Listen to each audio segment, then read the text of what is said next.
Since Easter, we've been doing a series I'm calling Grace and Truth. And it really is, the first part of this series has been, what is absolute truth? Why is absolute truth important? And what are the alternatives to absolute truth? You may not like absolute truth, or secular culture doesn't like absolute truth, but what are the alternatives? And one of the alternatives is it's really, really difficult to be consistent in how you live without absolute truth. Absolute truth is really part of the warp and woof of the design of life. We've also looked at what are the reasons why our secular culture does not like absolute truth. And there are some reasons. If you have a problem with absolute truth, I'd suggest you look back at some of our messages where I've tried to detail what's going on inside of us. One of the things that's true is that none of us as human beings come to the table of truth unbiased. We all come to the table of truth already made up our mind. This is what philosophers call preconceptions or pre-beliefs. And it's one thing to claim to have an open mind, and we are open-minded with ideas that we hear with which we already agree. But the test of an open mind is, are we really open to consider or ponder things with which we disagree? Now, there's another reason why our secular culture doesn't really go with absolute truth. And instead of looking at what does the Bible say, we're talking about sexuality today in the next few weeks. Instead of looking at what does the Bible say about sexuality, it's very easy for our secular culture to draw a conclusion right at the beginning. And that beginning was stated by a co-ed at the university, where she said, if you're telling me, Seth, that there's a God who has absolute standards for sexuality, I'm out. Now, she had no idea what those standards were, let alone why were they important. They're there to protect us, on one hand, from pain, particularly in this realm of sexuality. And these standards are there also to provide for us, to help us move in the right direction. But she had already closed her mind simply on the basis of, if this is going to impede my sexual freedom and my sexual expression, I'm out. Deal done. So if you relate to that, I would encourage you to look at some of our past messages since Easter when I've tried to spell this out. Now, another reason why our secular culture is sort of, the absolute truth is kind of like nails on a chalkboard, has to do with us. And sometimes the people's experience with Christians is, you just think you're holier than thou, or you're just a bunch of hypocrites. And they can see right through. They listen to Christian news, and they hear about churches and pastor fails and all that stuff. And they just sort of say, who are you to lecture me about this? Now, we're going to talk about that in today's message. And there's a lot of truth in what they say. In your handout, how are we supposed to live in a world like this? Colossians 4:4, Paul says, pray that I may proclaim it clearly. So Paul's asking the folks in this church in Colossae, would you pray for me? Because he knows intuitively this is difficult. This is not an easy thing. He wants to speak the truth clearly, but then also look what he asks them to pray. Be wise in the way you act toward outsiders. Make the most of every opportunity. Let your conversation be always full of grace, seasoned with salt, so that you may know how to answer everyone. So what he's praying is not just that I may make it clear, but he's also talking about how he communicates and what attitude he's communicating. And he says full of grace, but he also adds this adverb, always. Always full of grace. Always full of grace. That is a high standard. And it's a standard that probably all of us as Christians have failed at different points. Full of grace, seasoned with salt. In other words, we can't just think about what we're saying is truth. We have to think about how we're coming across and what is the effect. Now, there's going to be some people that disagree with what we're saying. That's a given. But it's incumbent upon us to not let that be because of the attitude that they sense in us. That's what Paul's saying here. In Ephesians 4:15, speaking the truth in love. And there's sort of another thing that's going on in our culture, particularly in our Christian culture. And that is, for 2,000 years, the clear teaching of sexuality in the Bible has been clear. And over the last several decades, there's been this tendency among some Christian churches to water down the clear teaching of sexuality in order to make it more palatable to our secular culture. Now, that is intellectually dishonest. It's not truthful. And it's not loving to the people that we're trying to help move them in the right direction. Speak the truth in love. 1 Peter 3:15 says, "In your hearts revere Christ as Lord. Always be prepared to give an answer to everyone who asks you to give the reason for the hope that you have." There's the truth part. The love part, or the grace part. Do this with gentleness and respect, keeping a clear conscience, so that those who speak maliciously against your good behavior in Christ may be ashamed of their slander. They may not like or they may reject what we have to say. I get that. And so should you. That should not be a surprise. But let it not be because of an attitude in us that they are picking up, that they are reacting to. That's upon us. And we're going to see this in our particular story. The model Jesus gave us is of grace and truth. So if you're in your outline, go to the inside, and we're going to look at a case study here that would really be fitting for our culture today. It's a very, very popular story. People who have never read the Bible already know this story. We've looked at this a few months ago, but it comes from John 8, and Jesus is going to be confronted with the religious conservatives of the day, known as Pharisees, teachers of the law, the Jewish religious leaders, and they are bringing with him an adulteress caught in the very act of adultery. And you sort of have this, the guardians versus the unholy is sort of how it looks at. At least that's how it's presented by the guardians. And we're going to see Jesus as he addresses both. And he's going to address the religious conservatives the most. And then he will talk to her. So the story starts in John 8:2. At dawn he appeared again in the temple courts, where all the people gathered around him, and he sat down to teach them. The teachers of the law and the Pharisees brought in a woman caught in adultery. They made her stand before the group. This is out in public, outside in the temple. And said to Jesus, "Teacher, this woman was caught in the act of adultery, and the law of Moses commanded us to stone such women. Now, what do you say?" And then John says they were using this question as a trap in order to have a basis for accusing him. So there's something else going on here besides just these teachers of the law getting on their high horse about the high moral ground. These men hated Jesus. He was a threat to their power, their leadership, their authority, their way of life. And one of the ironic things about this whole story is that of all people, they should have loved him the most. They hated him the most.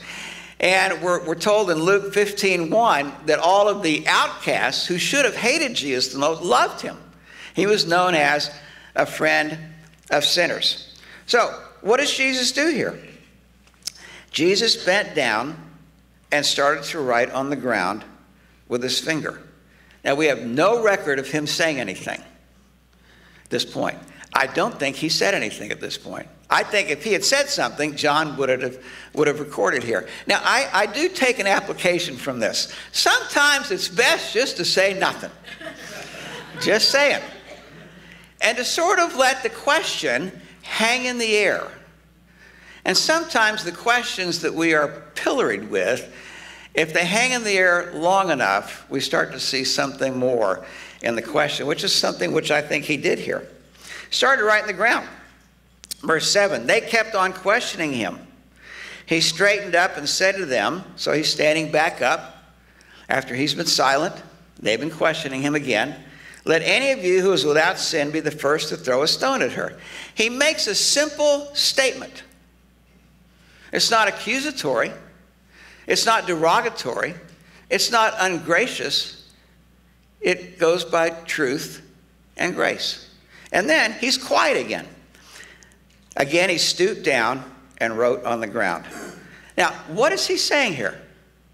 There are three metrics that the Pharisees and teachers of the law are wrong on in this scenario. And we tend to be wrong. It's easy for us to be wrong on the same three metrics. Metric number one where they were wrong is about this, they were comparing themselves to the woman rather than comparing themselves to God's standards. It's very easy in our culture, when we compare ourselves to somebody else, to always come up on the high moral ground. All we have to do is overemphasize our goodness and underemphasize somebody else's goodness, and there we are, the high moral ground, and feeling quite proud of it. It is wrong to compare ourselves. The second metric that they are doing wrong is they are comparing her actions to their lifestyle. Every man knows that you may not do something that's wrong in this arena of sexuality, but every one of us know what goes on in your head. Which brings us to the third metric, is they have dumbed down the meaning of adultery to fit themselves. Jesus said in the Sermon on the Mount, "You have heard it said, you shall not commit adultery. I tell you that anyone who looks at a woman lustfully has already committed adultery with her in his heart." These three metrics are just a part of how these guys think. And they were wrong on all three metrics. All three metrics needed to be overhauled. And Matthew 7:1, another very familiar verse to our culture, which the Pharisees are experiencing right here. Jesus said, "Do not judge, or you too will be judged." They had just experienced this. They were judging the woman publicly, and guess what was getting ready to happen to them? They were going to be judged as well. That is true. This is one of the principles of life and relationships. And then Jesus says, "For in the same way you judge others, you will be judged. And with the measure you use, it will be measured to you." Now, what is he talking about here? It's a different metric. If you are going to overemphasize somebody else's sin and underemphasize your sin, it's very easy for somebody to do the same thing with you. If you're going to compare yourself favorably to somebody else, it's very easy for somebody on the other side to do the same thing with you. In other words, using wrong metrics comes back to bite us. It is bad for everybody. We all end up failing with this. He continues in the Sermon on the Mount, Matthew 7:3, and this is where, as Christians, Bible-believing Christians, who take what the Bible says about sexuality seriously, we need to start, each of us. Jesus said, "Why do you look at the speck of sawdust in your brother's eye, or this woman's eye, and pay no attention to the plank in your own eye? How can you say to your brother, 'Let me take the speck out of your eye,' when all the time there is a plank in your eye? You hypocrite, first take the plank out of your eye, then you'll see clearly to remove the speck from your brother's eye." Now, what he's saying is, what our culture needs from us primarily and first is humility. What they read is hypocrisy. And oftentimes what they're reading is true. If we did what Jesus said in Matthew 7:3-5, I wonder what difference that would make when we're talking to people, to lost people, or people on the other side of the sexual divide than we are. It's often the case when I talk to somebody who's on the other side of the biblical fence on sexuality, the first two things that come to their mind are adultery in the church and sexual abuse through pastors or clergy. And then what is usually assumed is that they are not doing that, and so they have the high moral ground. We give them the high moral ground, unfortunately, by doing this. Now, John, back to our story. When they kept on questioning him, he straightened up and said, "Let any one of you who is without sin be the first to throw a stone at her." And then, again, he stooped down. The second time, he's back down with his finger in the dirt. And I would love to have been watching this scene at that moment. Because I can imagine that here's a group of maybe 30 or 40 men crowding around. And they're questioning him, and John says they kept on questioning him.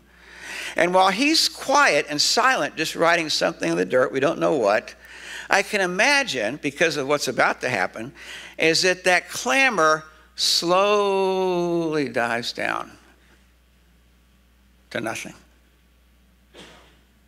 To where it's now so quiet, you can hear the rustling of the trees or the chirping of the birds. It's quiet.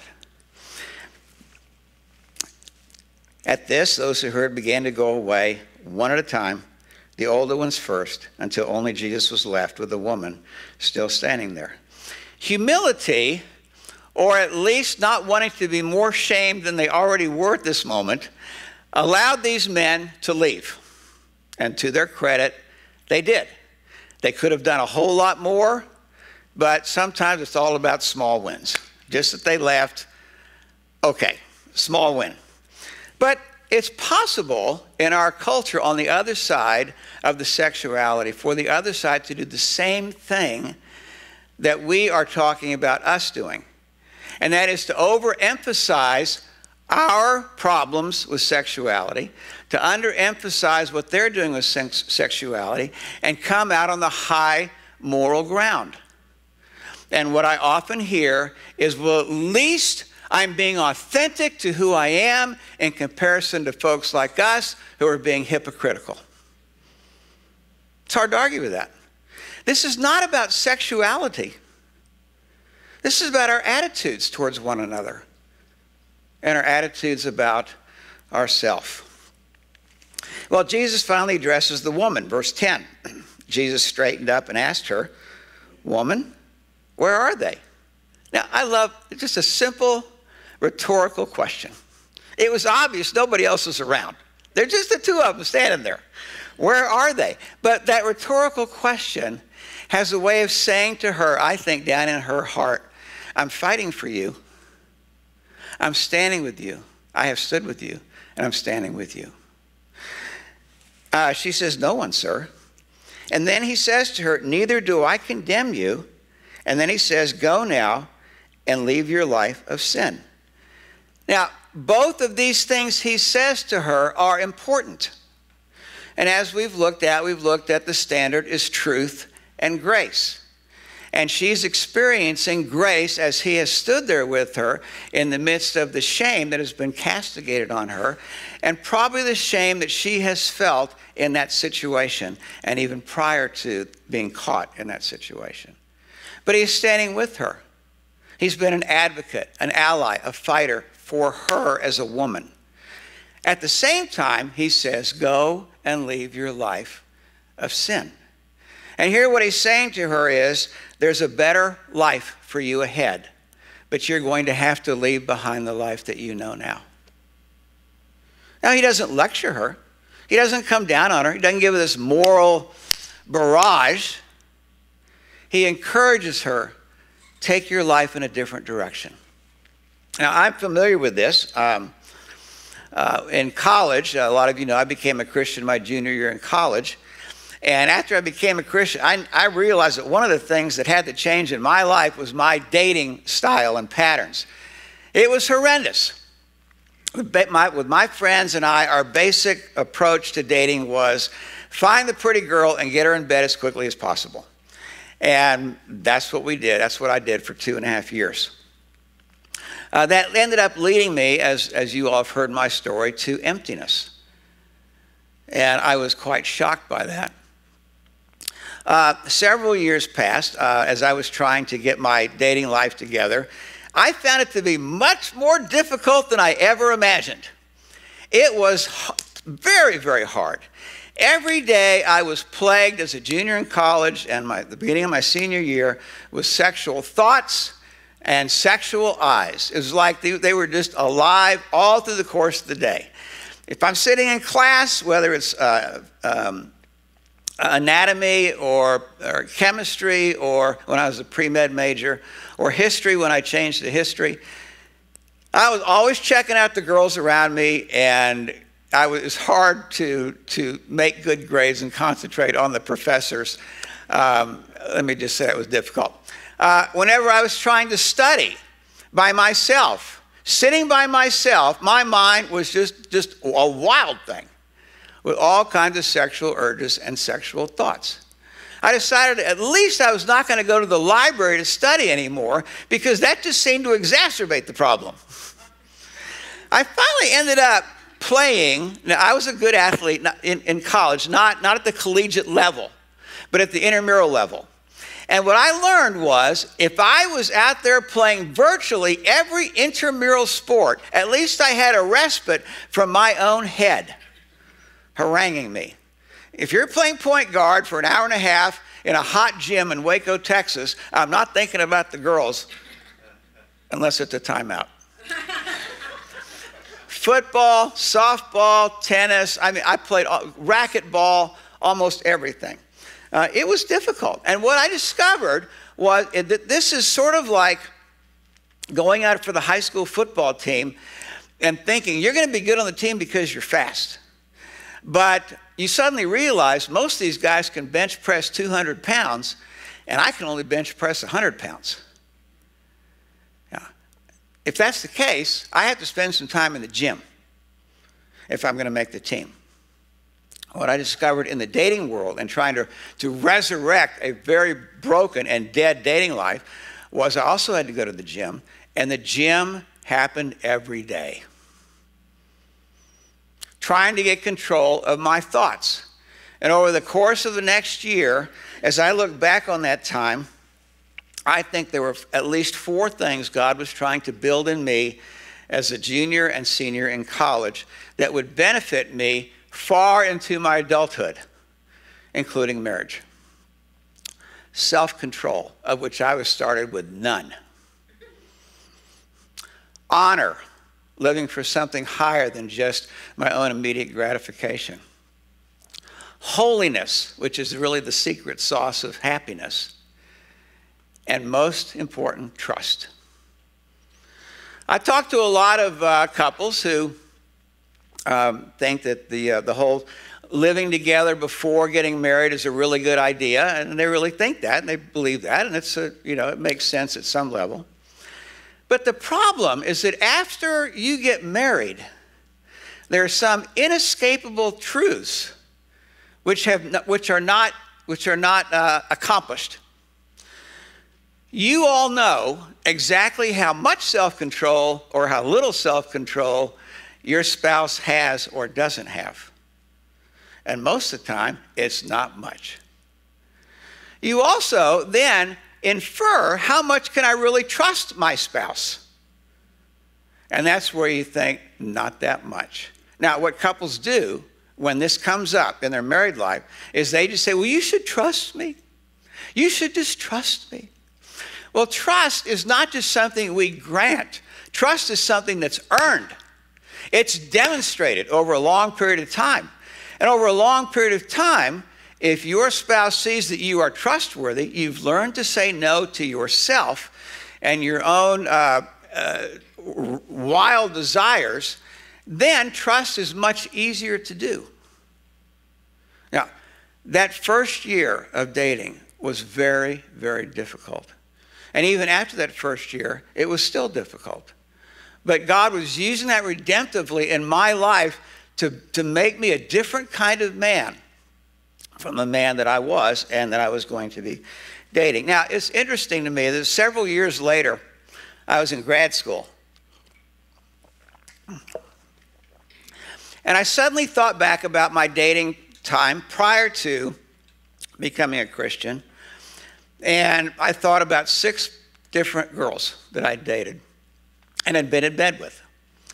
And one of the things that struck me was how self-centered I had been in my relationship with them. I had been a consumer. I had been a taker. Now, it had sort of the veneer of love to it. But sexuality is meant to be a visual illustration of a man committing himself wholeheartedly to one particular woman where she can stand on that with security. And instead, I treated this symbol as just sort of like fun. or almost like a hobby, as if it really had no impact on a woman's heart. And several years later, I began to realize this affects a woman's heart a whole lot more than I was aware of. I had robbed some of them of their virginity. I had done a bait and switch with them. It looks like I'm committed. It looks like I'm on your team and we have a future together, but I'm not giving you that card. And at some point, I take the card back. Every woman's greatest fear is abandonment and rejection and being used. So all of these things sort of came to my mind over the next couple months, and I decided, this is before you could Google people, I thought, I've got 6 calls I want to make. And I found the numbers for all 6 of these women. And I basically told them a simple story about what had happened to me and that I'd asked God to forgive me. And I told them what I was asking them to forgive me for. And 3 of them said, oh, Seth, we were just stupid and young and we didn't know what we were doing. But I do appreciate that you called. The other 3, it was very quiet on the other end of the phone. This had struck a chord, a very painful chord with these 3. And we had a good talk. It was a painful talk for her and a humbling and painful talk for me. I said, I want you to forgive me. And they did. But it never had to be that way. Now, all 6 of those women moved forward in their life. But they moved forward in some ways damaged. And I had been the damager. On the back of your handout, what we come to is, as we think about life, all of us are moving toward a destination. And we have some idea of what the destination of life is. And we also just sort of intuitively know what's the right road to get me to that destination. And Jesus gives us a little parable here that is a fantastic parable that is really meant for all of us. Destination and the road. Matthew 7:13. Enter through the narrow gate. That's one road. Wide is the gate. Broad is the road that leads to destruction. That's the final destination. Or it may come sooner in life than at the end. And many enter through it. But small is the gate, narrow the road that leads to life, and only a few find it. Now, there are 4 things I want to mention from this parable that are important. Just because everybody is doing something on the wide road and they're immediately happy does not mean they're on the right road.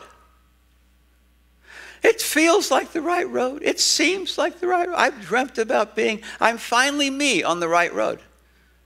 I understand those feelings. But the question is it the right road? Will it continue in your heart to be the right road? The second thing is just because the road is difficult doesn't mean it's wrong. My last 1.5 years at Baylor was difficult walking the narrow road. Now, I've told you it was redemptive as well, and I'm thankful to God for that. He was building a different man in me that needed to be built. The third is the problem of fool's gold. The wide road, immediate gratification, has a fool's gold appearance to it. It looks like it's what I was made for this. This is who I really am. I feel like an authentic me. But it's fool's gold. And the fourth thing, the 2 destinations.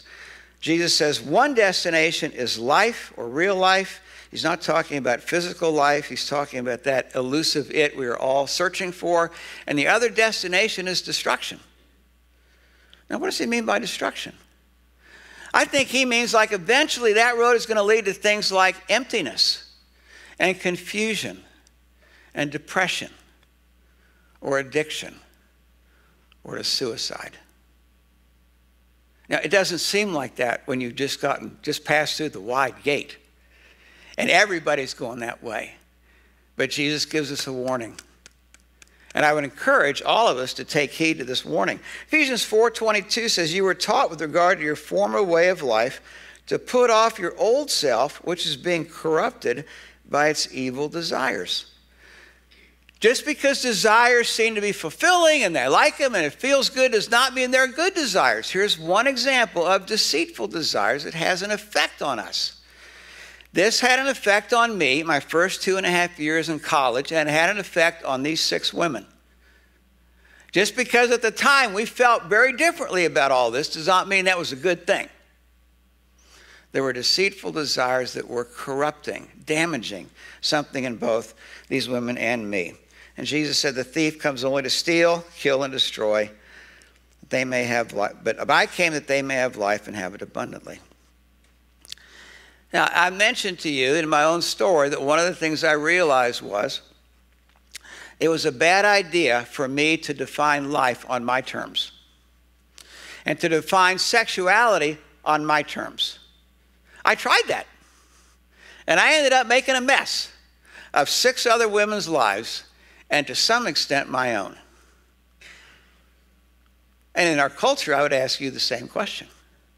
If you will not let God speak to you the way he spoke to the woman, truth, definition, destination, then by default, you are your own God defining your sexuality. Are you good with that? You plant your tree on that? Second question along the way is, how's that going? It may be going just fine for now. Okay. But eventually what you're going to find is this road leads to some type of destruction. Most of the pain that people experience in life has to do around this realm of sexuality. Shame, abandonment, being used, left, rejected, empty. And that's because sexuality is so close to who we are as people. And the question I would ask my generation, because we brought this on, is sexual liberation really what it promised it would be? Or does it turn out to be the real oppressor? Let's just pray together.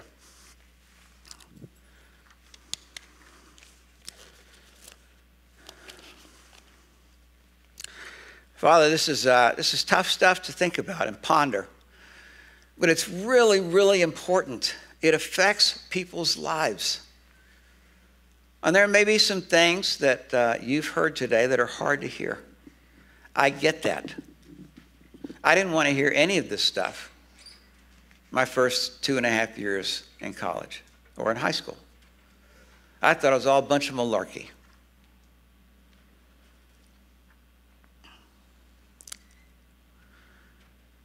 But I would ask you, do you really have an open heart to let Jesus tell you truth? He gets to do that. We may not like it, but it's part of the narrow road where the destination is life, real life. Father, I pray that for all of us who are here today, and for those watching on the internet today or later, that you would help us to be honest with you and to be honest with ourselves about what we've talked about today. And lead us forward. Protect us from ourselves and our thinking. And provide a different kind of life for which we yearn. We pray in Jesus' name. Amen.